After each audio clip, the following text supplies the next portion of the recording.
Otro tema de salud, mire, tenemos ya a través de una videollamada al doctor José Víctor Lagunas Turiján. Él es médico cirujano con especialidad en urgencias médico-quirúrgicas y nos va a hablar de un tema que a todos importa, que todos podríamos tener un problema de salud sin que nos demos cuenta, que es la hipertensión. El asesino silencioso le llaman. ¿Por qué? Bueno, primero saludo con gusto al doctor. Buenos días, doctor José. Hola, ¿qué tal? Buenos días, ¿cómo están? ¿Qué tal todo su auditorio, Evaristo? Buenos días. Pues para hablar de este tema, doctor, tan importante y que mencionábamos hace unos minutos que a los servidores públicos les van a ofrecer unos módulos para atención a la salud, y es que hay enfermedades que podríamos tener y no darnos cuenta. ¿Qué nos puede decir de la hipertensión arterial? ¿Cuáles son sus síntomas? ¿Qué debemos hacer para saber si tenemos ese problema y cómo enfrentarlo? Sí, así es. Como bien lo planteas, desafortunadamente es una enfermedad silenciosa. Generalmente no da síntomas. Ya da síntomas hasta cuando ya hay alguna enfermedad, pero que ya pone en peligro la vida. Entonces es importante la prevención para esta enfermedad y una detección temprana para prevenir posteriores eventualidades de enfermedades cardiocerebrovasculares. La hipertensión arterial es un aumento de la presión de los vasos sanguíneos en la cual va a forzar al corazón a aumentar la fuerza de contracción para tratar de contrarrestar ese aumento de la presión. Ahora bien, en valores se habla que una persona puede ser hipertensa con un valor en la sistólica, que es el primer valor, arriba de 140 y la diastólica por arriba de 90. Muy bien. Esta presión arterial normalmente a lo largo de la vida, desafortunadamente, los vasos sanguíneos se nos van haciendo más rígidos y eso va a contribuir a un aumento de la presión arterial. La clasificación de la hipertensión arterial hay dos. La hipertensión arterial esencial, la cual realmente no sabemos la causa de origen, pero que ya está presentando síntomas de aumento de la presión arterial. Y la hipertensión arterial secundaria, que bueno, ya se tienen patologías bien establecidas, que mientras se identifique prontamente se puede llegar a un diagnóstico y al cual controlar mejor la presión arterial, las cuales hipertiroidismo, hipotiroidismo, algunos tumores en las glándulas suprarrenales, que son unas pequeñas glándulas que están arriba de la zona renal que nos pueden alterar ciertas sustancias y elevar por ende la presión arterial. Causas renales, por ejemplo, del parénquima renal, la propia diabetes mellitus a la larga nos va a generar un patrón de hipertensión arterial.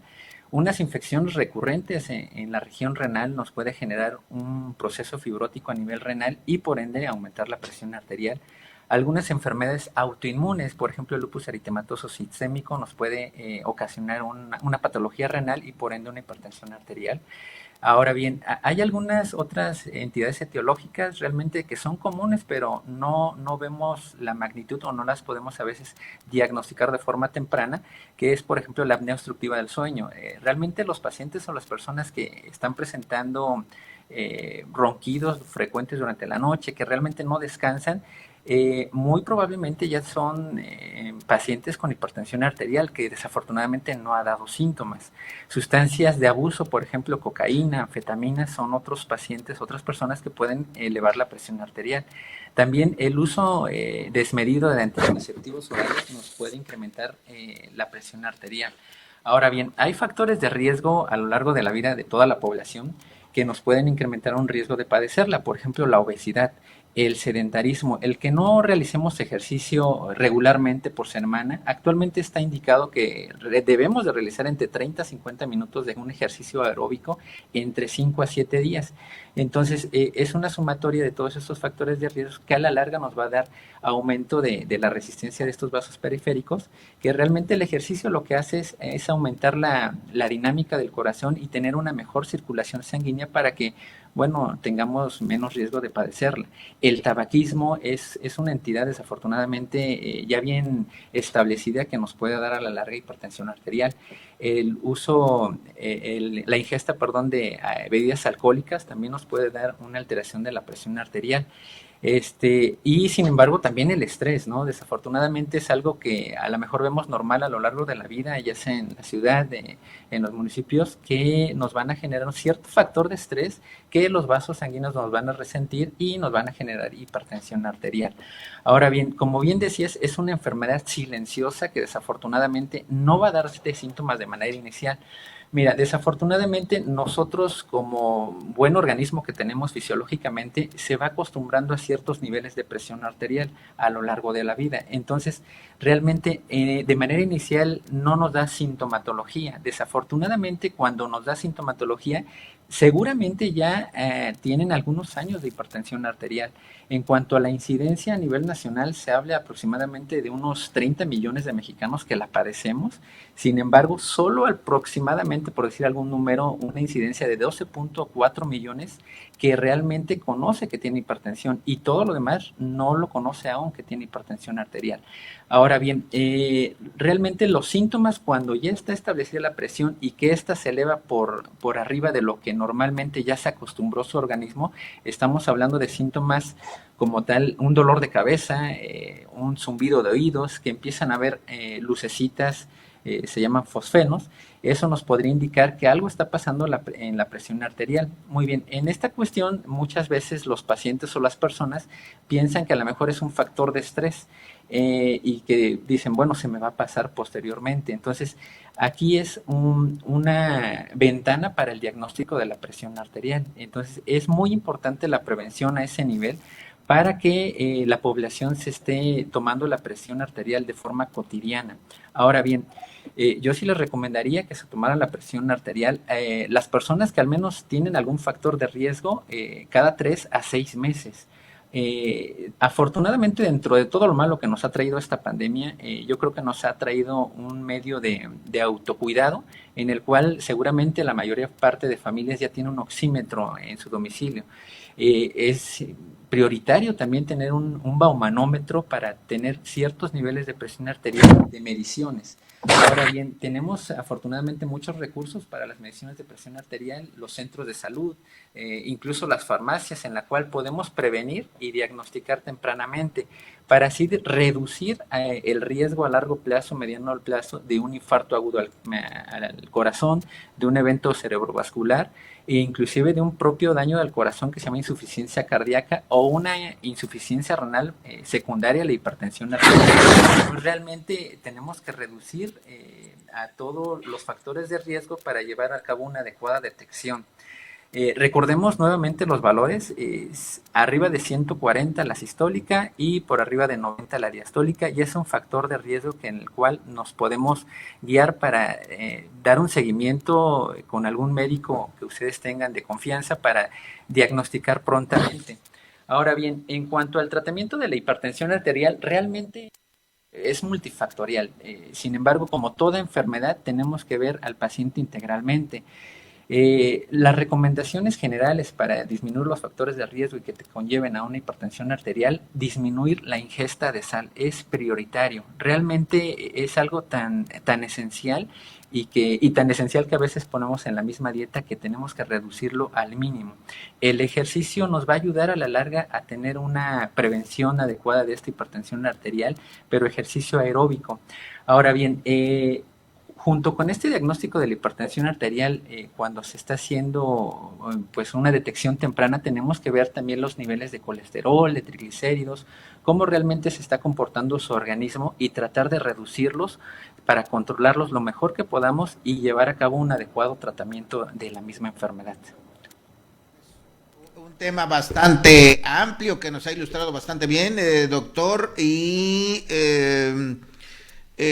pues nos obliga a revisarnos regularmente para fines prácticos y poder ayudar a la población. Bueno, vamos a repasar los temas principales. Primero, disminuir el consumo de sal, hacer ejercicio de manera regular. Y me llama la atención otro tema que dijo muy bien con este asunto de la pandemia, pues ya compramos algunos aparatos médicos. En este caso yo le quiero preguntar, porque nosotros ahí en casa adquirimos un baumanómetro electrónico, pero daba cantidades muy disparadas. Personalmente yo lo comparé con las lecturas de este dispositivo con las que me tomaba en el centro de salud, con un baumanómetro convencional, y pues sí se veía diferencia. ¿Cómo cuidar en casa? ¿Cómo tener o qué aparatos serían los confiables para no dar una lectura equivocada y que no sepamos que realmente está alta porque la lectura sea incorrecta o al revés, ¿no? Que esté muy alta y realmente no lo esté. ¿Qué tipo de aparatos se recomiendan en casa? Así es. Sí, y tocas un buen punto. Desafortunadamente hay mucha controversia en ese aspecto, pero te puedo decir que de años para acá ya ha habido un aumento en la prevención y un aumento y un valor al autocuidado en domicilio, o es decir, la medición de la presión arterial en domicilio. El baumanómetro que realmente se recomienda para esos estándares es uno de brazalete de brazo, ¿sale? Sí puede ser digital. Realmente hay mucha controversia en lo que bien planteas, que algunas veces te da las mediciones un poco altas respecto al centro de salud. Ahora bien, para tratar de mitigar todo ese riesgo de la presión arterial, tenemos que tratar de dar a conocer a la sociedad realmente cómo se toma la presión arterial. Una vez que tenemos el aparato, hay dos, principalmente el muñeca y el del brazalete. Realmente el indicado es el del brazalete. Las condiciones óptimas para la toma de la presión arterial es estar sentados en una silla recta en 90 grados y el brazo a nivel de, más o menos por acá, ajá, recargado en una mesa para que nosotros tomemos la presión. Otro dato importante también es que en ese momento de la toma de la presión arterial no tengan ganas de evacuar ni de orinar, porque realmente eso puede repercutir en la presión arterial. Ahora bien, una toma de la presión arterial realmente no hace el diagnóstico. Sin embargo, si tenemos el medio del baumanómetro en casa, lo ideal es tomarla dos veces, mañana y noche, brazo derecho y brazo izquierdo, durante 7 días. Y ya con esto tener un balance de las presiones arteriales y llevarlas con el médico para que las valore. Ahora bien, hay alguna etiología que se llama hipertensión de bata blanca. Desafortunadamente, en muchas ocasiones, cuando uno va inicialmente de forma pues al médico, tiene cierta angustia, cierta pues miedo de qué va a pasar durante la consulta médica. Obviamente con los pacientes que ya tienen su médico tratante y ya van de años, seguramente ya están en cierta confianza para generar ese factor adverso o ese factor agregado para la toma de la presión, quitarlo, ese sesgo. Sin embargo, en la mayoría de casos no lo es. Por eso muchas ocasiones, incluso llegando al consultorio, si yo de manera inicial tomo una presión arterial elevada, yo tengo la decisión y lo óptimo comentarles que en su domicilio se estén tomando la presión arterial, ya sea de forma manual con un aparato digital, como bien comentamos, y hay otro estudio que se llama mapa de la presión arterial. Es un estudio que se automatiza, es un aparato que se coloca 24 horas sobre el brazalete derecho, sobre el brazo izquierdo, perdón, o derecho, en el cual hace las mediciones durante 24 horas. Y si te das cuenta, son muchísimas mediciones a lo largo del día en las cuales nos van a dar un balance realmente de la presión arterial, para así diagnosticar en base a los valores si un paciente es hipertenso o no lo es. Y una vez que se detecta si es hipertenso, aunque no tenga síntomas, lo prioritario de todo médico es dar o iniciar el tratamiento, obviamente evaluarlo clínicamente junto con estudios de laboratorio para darle un mejor terapia individualizada para esas condiciones de cada paciente. Perfecto, muy bien. Qué extraordinaria explicación, doctor. Aquí nos están preguntando en nuestro chat si que dice tengo un dispositivo de muñeca para tomar la presión. ¿Qué tan confiables son? Realmente, en cuanto a sensibilidad y especificidad, es mejor el brazalete de brazo. O sea, de verdad que es mucha la diferencia. Ahora bien, recordemos que tenemos que tener las pilas en mejores condiciones, porque eso también nos puede generar una toma inadecuada de la presión arterial. Yo le recomendaría comprarse uno de brazalete para mitigar lo menos posible el riesgo de una toma errónea de la presión arterial. Ahora recuerda, una cosa es la detección.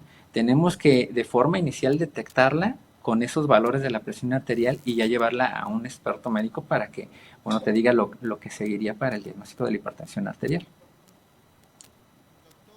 me gustaría que nos regalara un resumen para nuestros seguidores, nuestros oyentes, cómo hacerle para detectar el problema y sobre todo qué recomendaciones hay para evitarlo y si uno ya lo tiene, cómo disminuirlo. Aquellas personas, por cierto, que toman pastillas para bajar la presión, ¿lo tienen que hacer ya de por vida? Muy bien. En cuanto a las personas que toman el medicamento antihipertensivo ya de forma crónica, lo ideal es saber orientarnos a qué tipo de hipertensión arterial es. En un inicio, desafortunadamente, ha sido muy subestimada la hipertensión arterial secundaria. Es decir, tenemos un familiar directo, madre, abuelos con hipertensión y yo tengo dos, tres factores de riesgo. Ya supongo que realmente es porque es la carga genética. Sin embargo, muchas ocasiones yo tengo una enfermedad agregada en la cual es la que me está originando la presión arterial elevada o hipertensión arterial. Por ejemplo, me he encontrado muchos pacientes que incluso pueden ser que tienen un tumor en las glándulas suprarrenales y nos están secretando ciertas sustancias y eso es lo que nos está elevando la presión arterial. Una vez que lo diagnosticamos, hay un porcentaje entre 70 y 80% que realmente remite. El otro porcentaje se controla de mejor manera la presión arterial dependiendo la causa.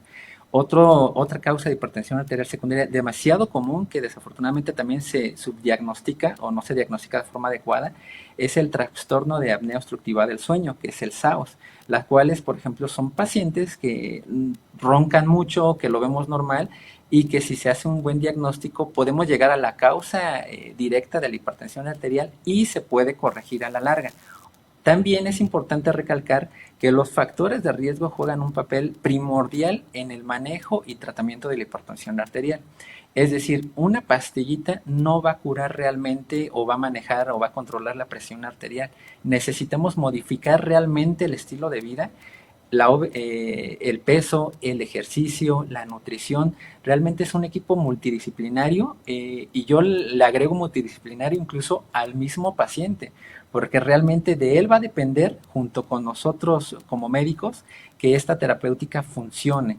Ahora bien, sabiendo todos estos factores de riesgo, dar prioridad a la ingesta de sal. Realmente es algo que vemos muy comúnmente que disminuye mucho el tabaquismo, quitarlo, tratar de quitarlo paulatinamente. El etilismo también nos puede afectar. Entonces son factores que nos pueden modificar a la larga complicaciones y mejor control de la hipertensión arterial. Pero lo que comentaba es realmente, sí he tenido pacientes que llegan a controlarse y en pocos porcentajes, porque realmente es algo muy difícil de controlar, porque te repito, desafortunadamente también tiene que ver aquí el paciente, su educación social y realmente sus ganas que tiene de dejar el medicamento, sí lo logra. Doctor, para diagnosticarla. Quienes tienen ISSSTE o IMSS, pues van ahí y ahí los canalizan, pero fuera de, ¿quién sería el mejor especialista para poder decir qué tipo de medicamento? Porque ya vemos que en el mercado hay muchísimos medicamentos y sobre todo la cantidad, los miligramos que tienen estas pastillitas. Sí, muy bien. Yo recomendaría siempre prioritario los médicos de primer contacto, porque realmente son los que hacen el diagnóstico inicial.